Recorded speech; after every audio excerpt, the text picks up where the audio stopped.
Fasili Tonga dari kelas 10 BM1 SMA Negeri 3 Terutu.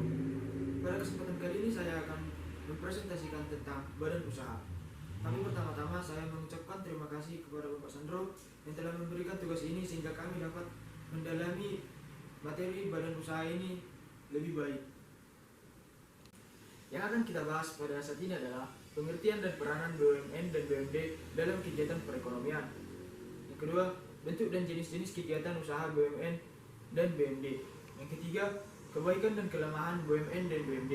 Yang keempat, pengertian dan peranan BUMS dalam perekonomian. Yang kelima, bentuk dan jenis kegiatan usaha BUMS. Yang keenam, kebaikan dan kelemahan BUMS. Yang ketujuh, tahapan mendirikan usaha dalam BUMS. Dan yang terakhir adalah studi kelayakan usaha. Yang pertama yang akan kita bahas adalah pengertian dan peran BUMN dan BUMD dalam perekonomian. Pengertian BUMN berdasarkan Undang-Undang Republik Indonesia Nomor 19 Tahun 2003 tentang BUMN, badan usaha milik negara adalah usaha yang seluruh atau sebagian besar modalnya dimiliki oleh negara melalui penyertaan secara langsung yang berasal dari kekayaan negara yang dipisahkan. BUMN merupakan salah satu pelaku ekonomi dalam sistem perekonomian nasional di samping badan usaha swasta dan koperasi.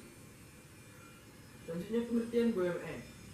Pada pasal 2 Undang-Undang Nomor 5 Tahun 1962 mengatakan bahwa perusahaan daerah ialah semua perusahaan yang didirikan berdasarkan undang-undang ini yang seluruh modalnya atau sebagian merupakan kekayaan daerah yang dipisahkan, kecuali dikatakan lain dengan atau berdasarkan undang-undang ini. Selanjutnya peranan BUMN. Peranan BUMN adalah pertama, sebagai penyedia barang ekonomis dan jasa yang tidak disediakan oleh swasta. Alat pemerintah dalam menata kebijakan perekonomian. Sebagai pengelola dari cabang-cabang produksi sumber daya alam untuk masyarakat. Lalu sebagai penyedia layanan dalam kebutuhan masyarakat. Sebagai penghasil barang dan jasa demi pemenuhan kebutuhan orang banyak. Sebagai pelopor sektor-sektor usaha yang belum diminati pihak swasta. Pembuka lapangan kerja, penghasil devisa negara, membantu dalam mengembangkan usaha kecil koperasi, mendorong dalam aktivitas masyarakat di berbagai lapangan usaha. Selanjutnya peranan BUMD. Ada beberapa peranan BUMD, yaitu pertama, melaksanakan kebijakan pemerintah daerah dalam bidang ekonomi dan pembangunan. Kedua, pemupukan dana bagi pembiayaan pembangunan. Yang ketiga, mendorong peran serta masyarakat dalam bidang usaha. Yang keempat, memenuhi barang dan jasa bagi kepentingan masyarakat. Yang terakhir, menjadi perintis kegiatan yang kurang diminati masyarakat. Selanjutnya yang akan kita bahas adalah bentuk dan jenis-jenis kegiatan usaha BUMN dan BUMD. Berdasarkan Undang-Undang Republik Indonesia Nomor 19 Tahun 2003 tentang BUMN, badan usaha milik negara terdiri dari dua bentuk, yaitu pertama, badan usaha perseroan atau disingkat Persero. Badan usaha perseroan atau Persero adalah BUMN yang berbentuk perseroan terbatas yang modalnya terbagi dalam saham yang seluruh atau paling sedikit 51% sahamnya dimiliki oleh negara Republik Indonesia yang bertujuan untuk mengejar keuntungan. Maksud dan tujuan menyediakan barang dan jasa yang bermutu dan berdaya saing kuat, serta mengejar keuntungan guna meningkatkan nilai badan usaha tersebut. Contoh badan usaha perseroan adalah PT Pertamina, PT Kimia Farma, PT Garuda Indonesia, dan PT Kereta Api Indonesia. Bentuk badan usaha milik negara yang kedua adalah perusahaan umum atau Perum. Badan usaha umum atau Perum adalah BUMN yang seluruh modalnya dimiliki oleh negara yang tidak terbagi atas saham. Maksud dan tujuan Perum adalah menyelenggarakan usaha yang bertujuan untuk memanfaatkan umum berupa penyelenggaraan barang dan jasa yang berkualitas dengan harga yang terjangkau oleh masyarakat berdasarkan prinsip pengelolaan badan usaha yang sehat. Contohnya adalah Perum Damri, Perum Bulog, dan Perum Pegadaian. Selanjutnya adalah bentuk-bentuk badan usaha milik daerah. Yang pertama yaitu usaha industri, usaha perdagangan, dan juga jasa. Contoh dari BUMD adalah Bank Pembangunan Daerah, Perusahaan Daerah Air Minum atau PDAM, Perusahaan Daerah Angkutan Kota, Perusahaan Daerah Angkutan Antar Kota, dan Perusahaan Daerah Rumah Potong Hewan. Yang selanjutnya adalah kebaikan dan kelemahan BUMN dan BUMD. Yang pertama, kebaikan dan kelemahan BUMN. Adapun kebaikan dari BUMN adalah yang pertama, berusaha pada sektor-sektor yang menguasai hajat hidup orang banyak. Yang kedua, menyediakan barang dan jasa publik untuk kesejahteraan masyarakat. Dan yang ketiga, membantu keberadaan usaha lainnya supaya dapat berusaha lebih baik. Kelemahan dari BUMN adalah satu, karena kegiatan BUMN bertujuan memberi layanan pada masyarakat, seolah-olah BUMN tidak perlu efisien dalam pengelolaannya. Yang kedua, maju mundurnya BUMN tergantung dari niat baik para penentu kebijakan pada BUMN. Yang ketiga, lambat dalam pengambilan keputusan karena pemilik atau pemegang saham atau pemodal adalah pemerintah, sehingga memutuskan sesuatu harus melalui birokrasi yang panjang. Yang selanjutnya adalah kebaikan dan kelemahan BUMD. Adapun kebaikan dari BUMD adalah yang pertama, berusaha menyediakan barang-barang untuk kebutuhan pemerintah daerah. Yang kedua, sumber pendapatan bagi daerah tersebut. Yang ketiga, menyediakan lapangan kerja. Dan yang keempat, memberikan keamanan bagi para pekerjanya. Kelemahan dari BUMD adalah pertama, pengelolaan menyangkut birokrasi sehingga BUMD kurang cepat mengambil keputusan. Yang kedua, sering kekurangan modal. Dan yang ketiga, maju mundurnya BUMD dalam banyak hal tergantung kepada daerah karena menyangkut dan memberhentikan direksi BUMD adalah kepala daerah. Yang selanjutnya yang akan kita bahas adalah pengertian dan peran BUMS dalam perekonomian. Pengertian BUMS. BUMS merupakan singkatan dari Badan Usaha milik swasta yang berarti modalnya dimiliki oleh swasta. Peranan BUMS. Pertama, peranan BUMS adalah sebagai mitra BUMN. Saat ini badan usaha swasta mulai dilibatkan dalam sektor-sektor ekonomi yang menguasai hajat hidup orang banyak. Sebelumnya selalu dikuasai sepenuhnya oleh BUMN.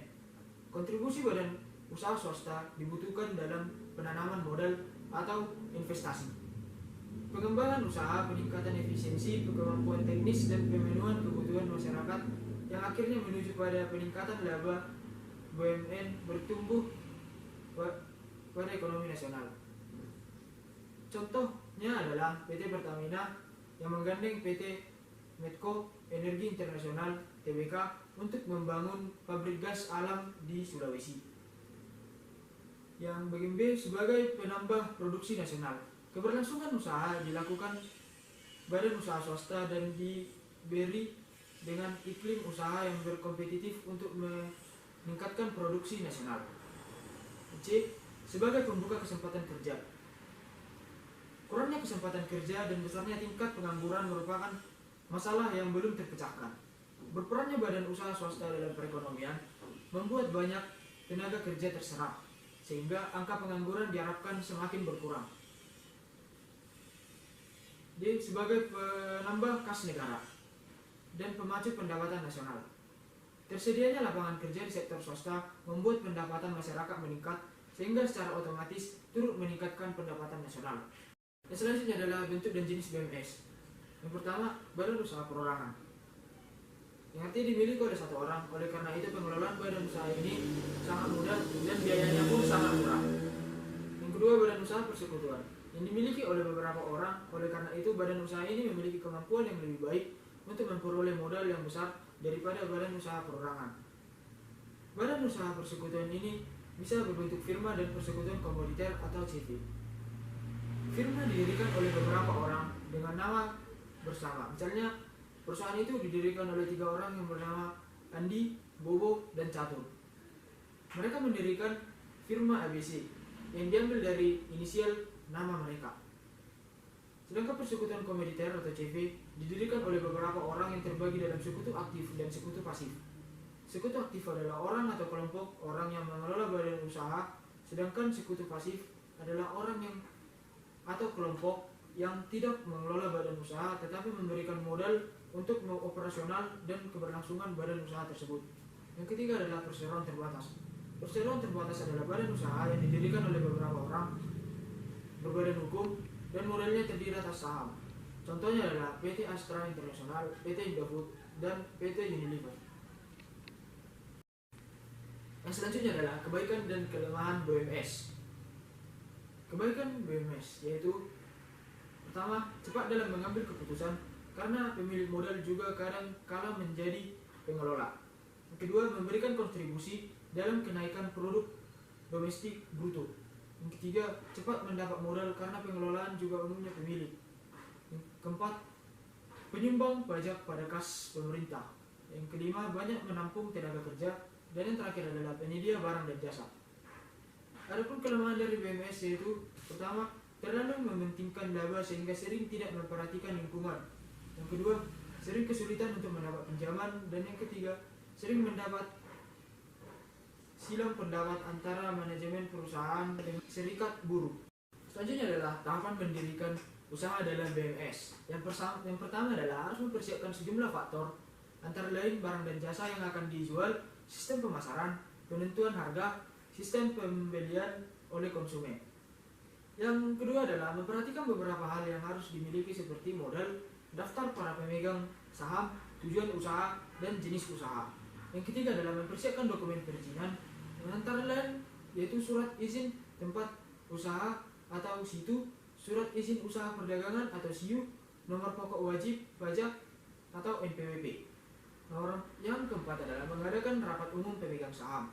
Yang kelima, membuat akte notaris berisi antara lain nama-nama pendiri, komisaris, direksi, bidang usaha, dan tujuan mendirikan. Yang keenam adalah mengurus izin pendirian dengan didaftarkan di pengadilan negeri. Yang ketujuh, harus mengurus pengesahan menjadi badan usaha berkaitan dengan jenis usaha yang akan dijalani. Yang kedelapan adalah mendapat legalitas dari Kementerian Kehakiman dan lembaran negara. Yang akan kita bahas sekarang adalah studi kelayakan usaha. Pengertian, studi kelayakan usaha adalah kajian yang dilihat dari berbagai segi aspek, baik aspek legalitas, aspek teknis, pemasaran, sosial, ekonomi maupun manajemen keuangan, yang hasilnya digunakan untuk mengambil keputusan suatu proyek, apakah proyek itu dijalankan, ditunda, atau bahkan diberhentikan. Menurut Ahmad Subagio tahun 2011, studi kelayakan adalah penelitian mendalam terhadap suatu ide bisnis tentang layak atau tidaknya ide bisnis tersebut dilaksanakan. Tujuan dari studi usaha adalah untuk menghindari keterlanjuran penanaman modal yang terlalu besar untuk kegiatan yang ternyata tidak menguntungkan. Pendapat tersebut diungkapkan oleh Sun Yoyo tahun 2014. Aspek-aspeknya yaitu yang pertama pemasaran dan pasar, yang mencakup estimasi pasar, sasaran, segmentasi pasar, rancangan, produk, dan para pesaing. Yang kedua adalah perilaku konsumen, yang mencakup sikap konsumen, keputusan pembelian konsumen, dan perilaku pasca pembelian produk. Yang ketiga, sumber daya manusia, yang mencakup analisis pekerjaan, tenaga kerja, pelatihan, dan pengembangan karir. Yang keempat, organisasi, yang mencakup efektivitas organisasi, kepemimpinan, dan pengembangan organisasi. Yang kelima adalah akuntansi, yang mencakup laporan keuangan, neraca, dan laporan laba rugi. Yang keenam, manajemen operasional dan teknologi, mencakup proses produksi, perencanaan kapasitas, pemilihan teknologi, dan perencanaan sistem kerja. Yang ketujuh adalah keuangan, yang mencakup sumber-sumber dana, perkiraan investasi, biaya operasional, dan perkiraan pendataan. Yang kedelapan adalah hukum, yang mencakup izin lokasi, izin usaha tempat usaha, dan SIU. Dan terakhir adalah politik, ekonomi, sosial, dan lingkungan hidup. Pihak-pihak yang berkepentingan yaitu investor, yang akan menanamkan modal jika studi kelayakan usaha layak untuk direalisasikan. Yang kedua adalah kreditor. Kreditor adalah lembaga keuangan yang akan mengucurkan dana jika studi kelayakan dilakukan pinjaman dengan baik. Tiga, manajemen perusahaan yang akan menjalankan perusahaan. Yang keempat adalah pemerintah. Pemerintah adalah yang diyakinkan apakah perusahaan akan memberikan manfaat bagi perekonomian secara umum, tidak merusak lingkungan dan bermanfaat bagi masyarakat. Yang terakhir adalah masyarakat, yang melihat apakah memberikan manfaat seperti lapangan kerja dan memunculkan sarana dan prasarana maupun infrastruktur. Tahapan studi kelayakan usaha adalah yang pertama, penemuan ide yang menghasilkan produk yang menguntungkan. Yang kedua, penelitian yang mendalam dengan metode ilmiah. Yang ketiga, evaluasi usaha proyek yang akan dibangun dan bisnis yang sudah berjalan. Yang keempat, pengurutan usulan yang layak mencakup jenis pekerjaan, waktu yang dibutuhkan, jumlah dan kualifikasi tenaga pelaksanaan, dan ketersediaan dana. Yang kelima adalah rencana pelaksanaan proyek bisnis. Dan yang keenam, pelaksanaan proyek bisnis. Semua tenaga kerja pelaksana harus bekerja sama sebaik-baiknya sesuai rencana yang sudah diterapkan. Demikian presentasi saya. Jika ada kesalahan